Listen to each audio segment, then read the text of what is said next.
Assalamualaikum warahmatullahi wabarakatuh. Hello everybody. My name is Reja Wahyopita. I'm student of Technocrat University of Indonesia. Welcome to this presentation. I will discuss the 10 principles of economy micro according Gregory Mankiw. 10 principles of economy according to Forbes and Gregory Mankiw. Gregory Mankiw adalah seorang profesor ekonomi di Harvard University. Beliau adalah alumnus mahasiswa ekonomi di Princeton University dan MIT. Pengalaman mengajarnya antara lain dalam bidang ekonomi makro, ekonomi mikro, statistik, dan prinsip-prinsip ekonomi. Beliau juga pernah menjadi instruktur berlayar pada suatu musim panas di Long Beach Island. Profesor Mankiw adalah seorang penulis yang produktif dan sering berpartisipasi dalam berbagai perdebatan akademik dan kebijakan. Karya-karyanya telah diterbitkan dalam berbagai jurnal ilmiah, seperti American Economic Review, Journal of Political Economy, Quarterly Journal of Economy, serta berbagai terbitan yang lebih populer, seperti The New York Times dan The Wall Street Journal. Ia juga merupakan penulis buku ekonomi makro tingkat lanjut, terbitan World Publisher, yang menjadi buku terlaris. Mengapa kita sebagai mahasiswa harus mempelajari ekonomi? Karena ekonomi akan membantu kita dalam memahami dunia yang sedang kita tinggali. Ekonomi juga akan membuat kita menjadi partisipan cerdas dalam perekonomian, serta ilmu ekonomi akan memberikan pemahaman lebih baik tentang potensi dan batasan kebijakan ekonomi. Introduction. Kata ekonomi berasal dari bahasa Yunani, yaitu oikonomos, yang memiliki arti pengelola rumah tangga. Dalam ekonomi terdapat juga istilah kelangkaan atau scarcity, keadaan alamiah dari sumber daya masyarakat yang senantiasa terbatas. Jadi, pengertian ilmu ekonomi yaitu ilmu yang mempelajari bagaimana masyarakat mengelola sumber daya yang langka. Baiklah, mari kita bahas tentang 10 prinsip ekonomi menurut Gregory Mankiw, yaitu prinsip pertama yaitu people first trade-off. Untuk mendapatkan sesuatu yang diinginkan, kita biasanya harus mengorbankan sesuatu lainnya yang sama-sama berharga. Membuat keputusan menghadapkan kita pada pertukaran atau trade-off atau pengorbanan antara sesuatu dengan lainnya untuk satu tujuan. Bayangkan seorang mahasiswa yang harus memutuskan bagaimana mengalokasikan sumber dayanya yang paling berharga, yaitu waktu. Mahasiswa dapat menghabiskan seluruh waktunya untuk belajar tentang ekonomi, psikologi, atau bisa membagi waktunya untuk belajar kedua hal tersebut secara bersamaan. Untuk setiap jam ia belajar ekonomi, ia mengorbankan waktunya untuk belajar psikologi, dan untuk setiap jam yang ia habiskan untuk belajar, ia mengorbankan waktunya untuk tidur, bersepeda, menonton TV, atau bekerja paruh waktu untuk mendapatkan penghasilan tambahan. Efisiensi, kondisi dalam masyarakat di mana manfaat yang maksimal dapat diperoleh dari penggunaan seluruh sumber daya yang langka. Pemerataan atau equality, yaitu kondisi dalam masyarakat di mana kekayaan dalam suatu perekonomian didistribusikan secara merata di antara seluruh anggotanya. Yang kedua, prinsip yang kedua yaitu the cost of something is what you give up to get it. Karena semua orang menghadapi trade-off, maka dalam mengambil keputusan, kita harus membandingkan biaya dan manfaat dari setiap tindakan yang akan dilakukan. Dalam banyak kasus, biaya terkadang tidak terlihat terlalu jelas di awalnya. Contoh, Pertimbangkan keputusan untuk duduk di bangku kuliah. Keuntungan utamanya adalah mendapatkan kepintaran dan kesempatan untuk mendapatkan pekerjaan yang lebih baik. Tapi, apa pengorbanannya? Untuk menjawab pertanyaan ini, mungkin kita akan langsung berpikir menjumlahkan biaya yang harus dikeluarkan untuk kuliah, buku pelajaran, biaya sewa, dan uang makan. Meskipun begitu, jumlah ini bukanlah representasi yang sesungguhnya dari apa yang kita korbankan setahun duduk di bangku kuliah.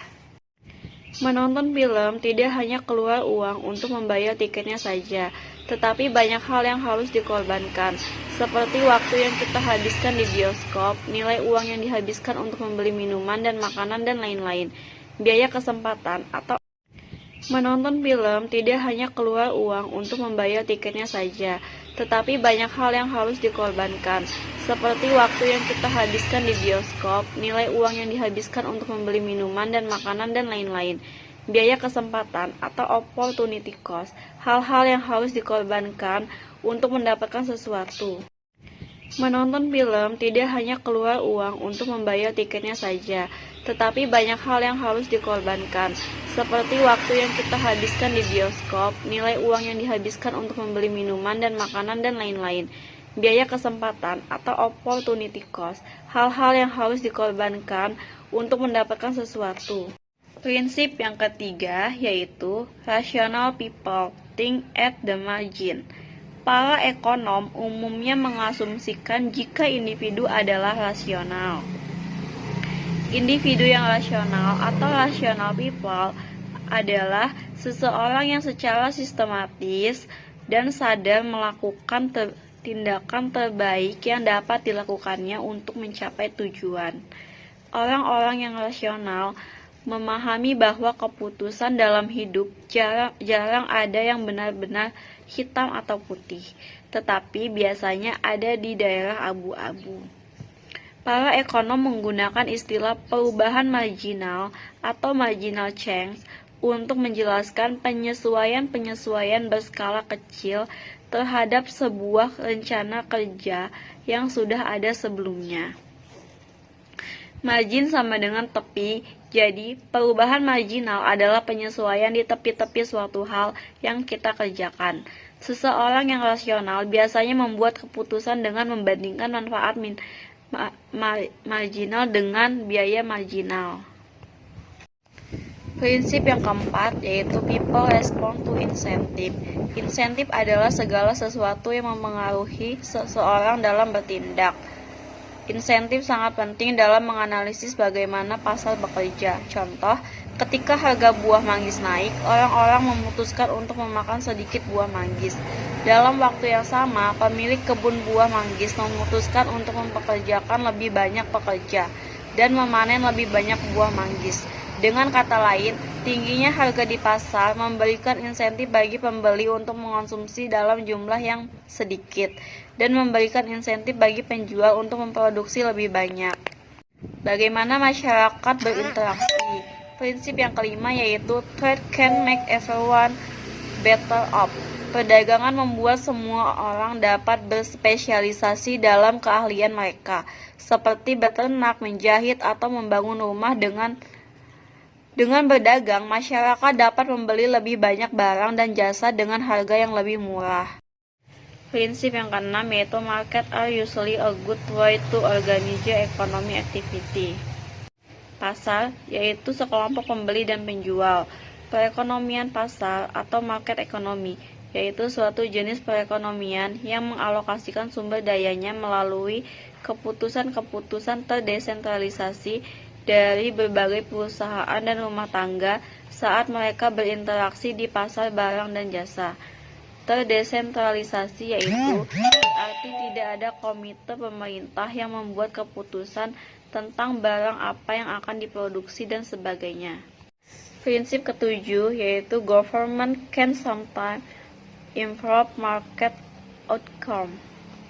Hak milik, property right, kemampuan seseorang untuk memiliki dan melakukan pengontrolan atas sumber-sumber daya yang langka. 2. Kegagalan pasar atau market failure, situasi di mana suatu pasar gagal dalam mengalokasikan sumber dayanya secara efisien dengan kekuatannya sendiri. Eksternalitas atau externality, dampak dari tindakan seseorang terhadap kesejahteraan orang lain.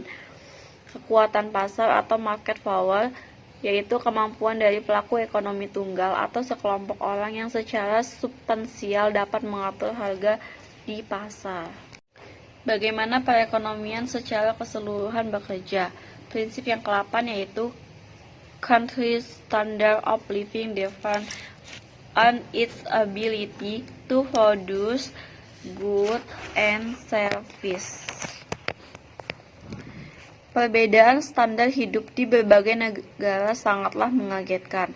Perubahan dalam standar hidup dari waktu ke waktu pun cukup besar. Hampir semua perbedaan dalam standar hidup berkaitan dengan perbedaan produktivitas antar negara, yaitu jumlah barang dan jasa yang dihasilkan oleh setiap unit masukan tenaga kerja. Hubungan antara produktivitas dan standar hidup mempunyai dampak yang besar dan penting bagi kebijakan publik.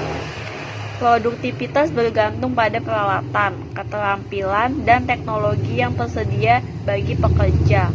Faktor-faktor lain, misalnya serikat pekerja, persaingan dari luar negeri, mempunyai dampak yang lebih kecil terhadap standar hidup.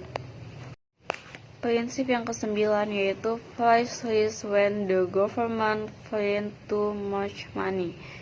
Inflasi atau inflation, peningkatan harga secara keseluruhan dalam suatu perekonomian. Apa penyebab inflasi? Penyebab biasanya adalah pertumbuhan jumlah uang. Ketika pemerintah mencetak uang dalam jumlah yang besar, nilai uang itu sendiri akan turun. Prinsip yang ke-10 yaitu society face a short-run trade-off between inflation and unemployment.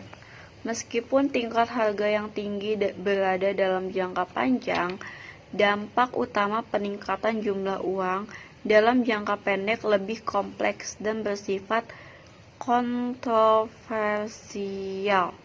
Siklus bisnis, fluktuasi dalam kegiatan ekonomi, misalnya seperti tingkatan pengerjaan dan produksi. Dalam jangka pendek 1-2 tahun, banyak kebijakan ekonomi mendorong inflasi dan pengangguran ke arah yang berlawanan.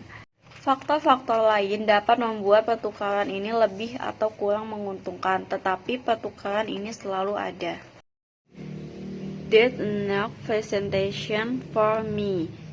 Thank you for watching. Bye-bye. Assalamualaikum warahmatullahi wabarakatuh.